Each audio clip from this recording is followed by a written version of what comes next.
Hi అండి, welcome to one more mini vlog. ఈ vlog వచ్చేసి చిల్డ్రన్స్ డేది.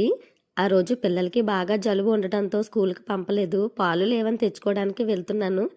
పిల్లల్ని ఇంట్లో ఎందుకు వదలటం అని తీసుకొని వెళ్తున్నా. అసలు పిల్లలకి డి విటమిన్ అందటం లేదండి. పొద్దున్నే లేవటం, స్కూల్కి వెళ్ళిపోవటం అయిపోతుంది.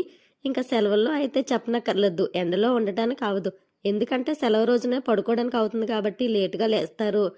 స్నానాలు, టిఫిన్స్, వర్క్తో టైం అంతా సరిపోతుంది. మరి ఇంకెక్కడికి వెళ్తే డి విటమిన్ దొరుకుతుంది?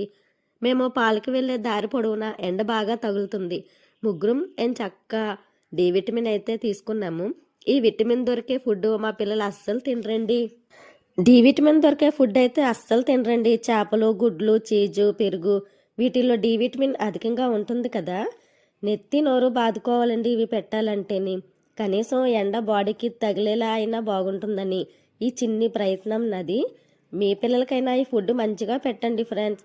అన్నట్లు మీకు విషయం చెప్పడం మర్చిపోయాం. మన ఛానల్లో ఒక వీడియో బాగా వైరల్ అయిందండి. అదృష్టం లేదు అనుకునే నేను, నాకు అదృష్టం ఉందని ఈ వీడియో ప్రూఫ్ చేసింది. ఎప్పుడూ వీడియో అప్లోడ్ చేసినా కనీసం 30 వ్యూస్ వచ్చినా పర్వాలేదు అనుకుంటాను. కానీ అలాంటిది ఈ వీడియోకి మంచి స్పందన అయితే వచ్చింది. మీరు ఇంకా మంచిగా సపోర్ట్ చేస్తే మంచి మంచి కంటెంట్తో మీ ముందుకు వస్తానండి. వీడియో నచ్చితే లైక్ చేయండి, షేర్ చేయండి, సబ్స్క్రైబ్. వైరల్ అయిన వీడియో లింక్ పైన క్లిక్ చేయండి, చూసేయండి. Thank you for watching. Bye bye.